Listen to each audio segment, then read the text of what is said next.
Imagine this. You're a high school senior. The finish line is in sight. You've got your cap and gown ordered, maybe even your graduation outfit picked out. All you have to do now is pass your final classes.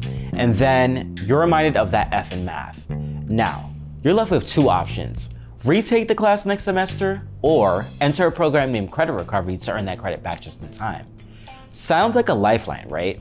But to be honest, credit recovery isn't the saving grace to our problem. Instead, it's a bright warning sign that reveals more about the flaws in our education system. Initially, credit recovery should be a student's last resort, but the problem starts when it transforms into a temporary crutch for their education.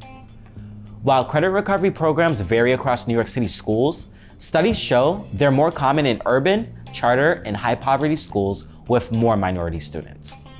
My name is Jeremiah Dickerson, a junior at Williamsburg Charter High School, and I've noticed a pattern. In this pattern exists an issue within our school system that is often overlooked. In New York, credit recovery programs are designed to help high school students that miss or fail courses earn necessary credits to graduate. The way they're executed varies from school to school, but for the most part, this program is offered to all students. At my school, some courses can be taken online, while others can be taken in the evenings or weekends. Shante Martin oversees the credit recovery program at my school, and she's seen just how helpful the program can be. We have had students who started off the year with 30 credits or 24 credits, which of course allows them to be off track. But then through credit recovery, as we have 5 groups of recovery, 3 opportunities for them to recover those credits within that one group, many students have completed all the credits that they need and now are on track for June graduation. And it's only March, and now they are no longer taking recovery. They're just focused on the classes that they're in now. So that is an amazing jump, and we are love to see it. Unfortunately, not everyone who's taken credit recovery has had a positive experience. Like my classmate, Hawa. I feel like credit recovery, it could help, but in my experience, it didn't really help me at all. When Hawa transferred to Williamsburg Charter, she had to take credit recovery to earn credits for her Earth Science course. At first, she was happy there was a way to earn the credits, but she quickly realized the opportunity wasn't exactly ideal for her. Basically, the first day I covered credit recovery, I was sitting there and I asked my teacher, what work do I have to do? And basically, he gave me some document and he told me to just answer questions. Not only was it actually really boring, but it was like I didn't feel like I was necessarily getting taught because he just gave me a whole bunch of questions. Mind you, I'd never been in earth science, so I couldn't necessarily answer those questions. And the thing is, I'm not a bad student. I do my work, I do what I have to do.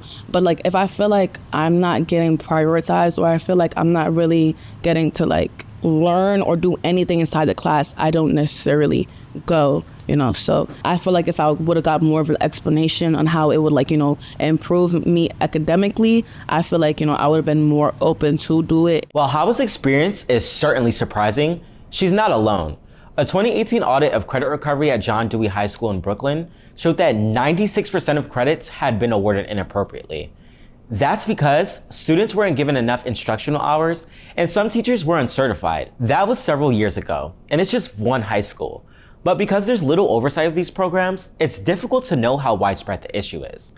Credit recovery is meant to help students get back on track, but commonly, it's doing the opposite. Students need hands-on teaching and support, but instead, we get packets, mediocre slides, or worse, nothing.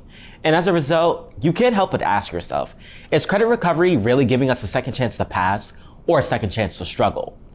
The truth is, this mismanagement of credit recovery sends a quiet but disruptive message to students that your quality of education doesn't matter as long as you pass on paper. And yet, we often feel we have no choice but to accept it. But that's not a second chance, that's settling. As I've moved through high school, I've noticed something. Simply passing is not enough. In order to succeed, you need grit, discipline, and a thirst for excellence. Yet, as a modern day student, I feel we are being conditioned to accept the bare minimum and to be grateful for it. So what can we do to fix it?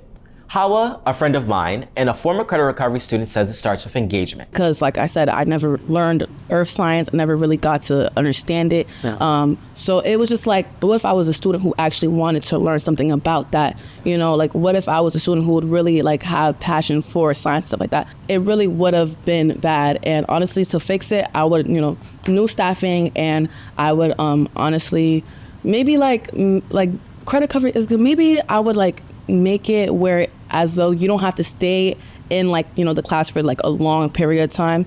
You know, like make it, I wouldn't say short and sweet, but like make it like to where like the student can like be engaged, but they don't zone out. So I'd say instead of, let's say, an hour, I feel like, you know, a good 30 minutes would be pretty good. So, you know, the kids could really be engaged, you know, like I want the teacher to also, you know, be very passionate about what they're doing. I want them to really like understand like what they're teaching and stuff like that. Miss Martin, an admin at my school who oversees the program, wants to see changes as well. One of the things that I would do is only offer it to seniors. I don't think 9th, 10th, 11th grade should have the opportunity to take credit recovery, not because we don't want them to graduate, because we want them to take their regular schooling seriously. So I think it should be a last chance resort for those who are graduating that year of high school, which is seniors, where they can make up those credits. Another thing that I would change about credit recovery is if we're offering credit recovery, in order to qualify, you would have to have between a 62 and a 69, which is failing at WCHS. If you have a 40 or a 0, credit recovery should not be an option for you, because that means that you didn't get any of the content throughout the year. So how can we help you recover something you never learned? Those will be my big 2 changes to the credit recovery program. According to New York City's Department of Education, the credit recovery program must both address student course deficiencies and ensure that students receive equivalent intensive instruction. Yet, students like Hawa still miss out on important knowledge as a result of lackluster instruction in the program. In order to solve the problems those in credit recovery face, we need teachers who are qualified to both teach and lead their classes, as well as greater transparency and oversight.